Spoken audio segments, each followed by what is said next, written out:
Buenas a todos y bienvenidos a mi canal. Mi nombre es César Cañete y para inaugurar esta segunda temporada he querido preparar un vídeo un tanto especial, algo que se sale de los contenidos habituales de este canal, que es más personal. Y este vídeo tiene que ver con una conversación que tuve hace unos días con un queridísimo amigo, en la que, entre otras muchísimas cosas, durante las 5 horas que dio de sí la conversación, hablábamos de la necesidad que tenemos o que deberíamos potenciar de dominar nuestro propio discurso, de dominar el relato. Durante la charla, esta idea de dominar el discurso estaba referida sobre todo hacia el mundo profesional y, sin embargo, yo la he querido sacar de ese contexto de mundo profesional para hacerme con el relato de lo que os voy a contar ahora, que no es otra cosa que la historia de cómo escribí mi primera novela, Máscaras. No es un secreto para nadie que me conozca que estoy completamente enamorado del mundo del libro y de la literatura. Tanto es así que mi idea siempre ha sido la de escribir. Y para eso he encaminado tanto mis pasos académicos como los profesionales hacia ese mundo. Para empezar, me dio por estudiar una carrera de letras, como es humanidades, y después literatura comparada, para pasar luego a el mundo editorial, haciendo un máster de edición. Bueno, todo esto no era más que una manera de aproximarme al mundo del libro, pero siempre he tenido un miedo escénico precisamente por haberme dedicado a una carrera de letras. Cuando estás rodeado de literatura tan excelsa, tan enorme, tan brutal, siempre piensas que tú lo que vayas a escribir no va a estar nunca a la altura. Y eso hizo que durante muchos años no escribiera absolutamente nada, a pesar de tener un par o tres de relatos que sí que me había atrevido a hacer en mis años mozos. Así pues, cuando ya estaba trabajando en el mundo editorial, y debido a una ruptura sentimental, decidí que era el momento. Estamos hablando del año 2011 y como ya sabéis, siempre que hay alguna ruptura sentimental, dolorosa o de cualquier tipo, tenemos la tendencia todos de reconstruirnos. Unos hacen dietas, unos se van a correr, otros hacen ejercicio. A mí me dio por apuntarme en un curso de novela. Durante ese curso, lo que yo pretendía, mis objetivos, no eran otros que forzarme a escribir. Yo ya tenía una idea preparada en la cabeza, que se dividía en 3 escenas, básicamente, pero no tenía ni la constancia, ni la perseverancia, ni la disciplina para conseguir llevar a término lo que llamé en aquel momento Proyecto 1 y que después se llamaría Máscaras, pero eso todavía quedaban muchos años para que sucediese. Pues bien, recapitulemos. Estamos en 2011 y yo quiero escribir una novela negra. Ya no me importan para nada esos miedos escénicos que os contaba antes de no voy a hacerlo bien, no va a gustar, es una mierda, etcétera, etcétera. Yo tenía en la cabeza que me tenía que poner a escribir. Y la idea de la que surgió esta novela negra fue un caso francés de un tipo, un médico, que engañó a su familia durante 18 años y cuando se destapó, en lugar de suicidarse o de aceptar las consecuencias de haber engañado durante tanto tiempo a su familia, decidió cargársela. Os recomiendo mucho, yo no conocía este título, no tenía ni idea, solo sabía el caso. Hay un título de Manuel Carrer que se llama El adversario, que hace bien poquito que me he leído y que es una maravilla en la que habla perfectamente de este caso. Es una especie de a sangre fría a la francesa, pero bueno, ahí lo dejo. La idea principal de mi novela, no principal, pero sí la que va a crear una intrahistoria, es precisamente las personas que deciden tener una doble vida. Y hasta aquí os hablo del argumento de Máscaras. Pero, claro, hablamos de 2011. Yo estoy en ese curso de novela. Y en ese curso de novela, en realidad, no me ofrecen ninguna técnica que pueda seguir más allá de hacer una clase de literatura. Yo he estudiado literatura y lo que necesitaba en aquel momento era técnicas para desarrollar mi propia escritura, cosa que no sucedió. Así que dejé ese curso. Pues bien, de 2011 a 2015 escribí únicamente unas 60 páginas de DIN A4, lo que viene a ser unas 30.000 palabras. La vida convencional de ir todos los días a trabajar, el estrés, el no poder dedicarle tiempo a escribir, me quitó eso, tiempo de escritura, y por tanto no pude desarrollarlo. A ver, escribir es un trabajo que necesita de mucha disciplina, de mucha constancia y de mucha perseverancia. Yo siempre digo que admiro muchísimo a esos escritores que han tenido que compaginar su escritura con un trabajo convencional o con un trabajo que les exige un rendimiento total. Me parece de superhéroes. En cualquier caso, nos plantamos ya en 2015. Yo tengo unas 60 páginas escritas y ¿qué sucede?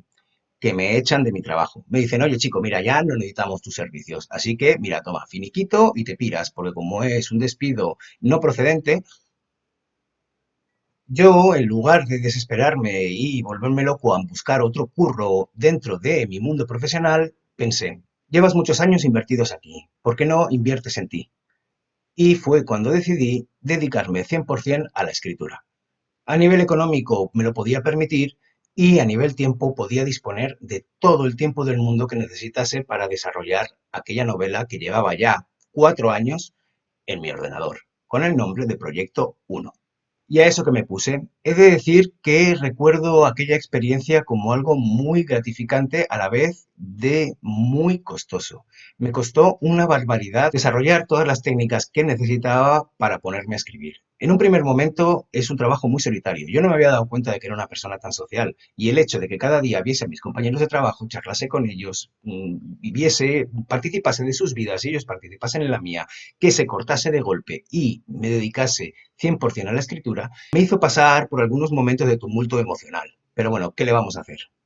Desde abril de 2015 hasta noviembre, diciembre del mismo año, me dediqué por completo a la escritura. Me levantaba todas las mañanas a las 8 de la mañana y en 1 hora o 2 horas ya estaba delante del ordenador. Intentaba escribir tanto por la mañana como por la tarde, pero a veces no lo conseguía. Mi objetivo era por lo menos escribir unas 1000 palabras al día.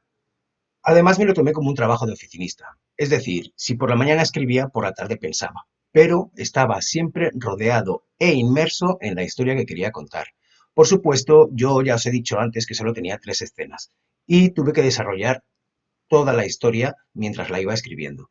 Así que os podría decir, en realidad, que para mí escribir una novela, el 70% es pensarla, es pensar en la historia, es tener una escena preparada, es en el momento de sentarte y ponerte a escribir, descubrir que lo que vas a escribir incluso es diferente de lo que habías pensado. Te sorprenden muchísimas cosas cuando escribes. Es como aquello de cómo se aprende a caminar. Pues a caminar se aprende caminando. Pues a escribir se aprende escribiendo. Es la única manera. Bueno, así pues, después de unos cuantos meses, recuerdo perfectamente la sensación que tuve al acabar el primer borrador de Máscaras. A mitad de la novela, un poquito más adelante, ya sabía cómo se iba a titular. Tenía el leitmotiv de las máscaras todo el rato. Estos personajes que viven esas dobles vidas, que están enmascarados. Unos personajes, por un lado, que tienen máscara y otros que no la tienen. Y cómo los personajes que tienen máscara influyen de manera activa en la vida de los que no la tienen.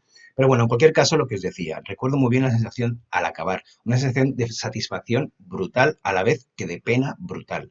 Y aquí os diré una cosa que me parece muy importante y que es el tema de la gestión de las expectativas. Yo había estado toda mi vida diciendo que quería escribir una novela, pero eso no quiere decir que fuera capaz, que pudiera hacerlo. Sin embargo, este proceso me enseñó no solo que era capaz de hacerlo, sino que además me había enamorado del simple hecho de escribir. A esto me refiero que mucha gente vive más de las expectativas que de la realidad y muchas veces pone esa esperanza en que se cumpla un objetivo y cuando lo cumple se siente completamente desilusionado y decepcionado porque no es lo que se esperaba. Bueno, pues en mi caso no es lo que me esperaba, es muchísimo más. Así pues que podéis imaginar la sensación de poner la palabra fin. Pero todavía quedaba muchísimo. Tenía un primer borrador de 175.000 palabras, que es una auténtica burrada. Porque si tenemos en cuenta que cada página puede tener del orden de 400, 350 palabras, nos iríamos a unas casi 450 páginas de una novela negra. Así que todavía quedaba mucho para poder presentarla a editoriales, que era mi plan inicial. Intentar ponerles el bait, el anzuelo, el cebo a editoriales que se pudieran interesar en una novela negra como la mía. Así pues que los siguientes meses dejé que pasase un poco el tiempo, 2 o 3 meses, para desintoxicarme yo, oxigenarme y volverme a poner con otros ojos en una relectura de Máscaras con una corrección ortotipográfica. Así me puse a corregir y sin embargo no recorté casi nada el texto. Seguía teniendo unas 175.000 palabras. Aún así yo estaba muy contento con el resultado y además pensaba que era una novela buenísima. Sigo pensándolo, pero todavía quedaba un poquito más de maquillaje que hacer. En cualquier caso la envié a las editoriales con la esperanza de que me hicieran algo de caso. Y no me hicieron nada de caso. Solo me hizo caso un colega de la editorial donde estuve trabajando, que es editor, que se la leyó y que me dio un varapalo brutal por lo que había escrito. Pensad que ya nos hemos plantado en el verano de 2016 y yo recibo la respuesta sobre mi novela de un editor que me la deja a la altura del betún. Claro, eso para mí fue un varapalo brutal, pero me guardé algunos de sus comentarios. Aquí he de añadir que es muy importante como escritor que creas en tu trabajo. Ya no solo porque es tu trabajo y lo estás intentando hacer de la mejor manera posible, sino por aquello que os comentaba al principio del vídeo de dominar el relato. No me refiero a no escuchar lo que te tienen que decir, me refiero a que si tú crees en ello, apuestes por ello. Así pues, yo ya estaba inmerso en la escritura de mi segunda novela y aparté Máscaras a un lado y la dejé en barbecho esperando. Vamos a ver qué pasa. Voy a dejar que se cueza un poco al chup chup. Pasaron unos cuantos meses y ya nos plantamos en enero de 2017, en el que yo hice un viaje durante 3 meses, estuve viviendo en República Dominicana. Ahí ya había acabado mi segunda novela y quería dedicar ese tiempo a su corrección, igual que había hecho con Máscaras. Y sin embargo, tenía el run run del editor que me decía las 4 o 5 cosas que yo sí que había escuchado y sí que habían empapado. Así que decidí coger Máscaras y la recorté. La recorté la friolera de 30.000 palabras, lo que vienen a ser unas 60 páginas, como os decía al principio. Así pues, tenía una versión con la que estaba mucho más que satisfecho. Y decidí que había llegado el momento de publicar. No iba a esperar a que ningún editor me dijera que estaba bien una cosa u otra o que una editorial se interesase por el título. Actualmente existen los procedimientos para publicar una historia por tu cuenta y es lo que hice yo, autopublicarme. Pero no quería publicarla primero en papel. La quise publicar únicamente en ebook. Gracias a mi experiencia en uno de los departamentos en los que trabajé en aquella editorial, yo sabía hacer ebooks y a eso me dediqué, a preparar máscaras para su publicación en ebook en Amazon. Y la saqué el 29 de julio de 2017, hace ya unos 3 añitos. Bueno, y hasta aquí esta primera parte de la historia de la publicación de Máscaras. Os voy a ahorrar toda la repercusión y todo lo que sucedió después y las cosas de marketing que se me ocurrieron hacer porque estoy pensando que si gusta este vídeo haré otro similar hablando del resto, de lo que ha sucedido desde que la publiqué hasta ahora y de las cosas que he hecho para darme a conocer en un mundo tan competitivo como es el de la autopublicación. En cualquier caso, espero que os haya gustado el vídeo. Es un poquito diferente a otros que veréis en el canal si es que os decidís a navegar por él. Pero si os ha gustado, pues no sé, dadle al like, suscribiros, dadle a la campanilla para que os avise de cuando sale otro vídeo como estos. Y mientras tanto, yo os deseo un felicísimo día y os mando un beso enorme. ¡Mua!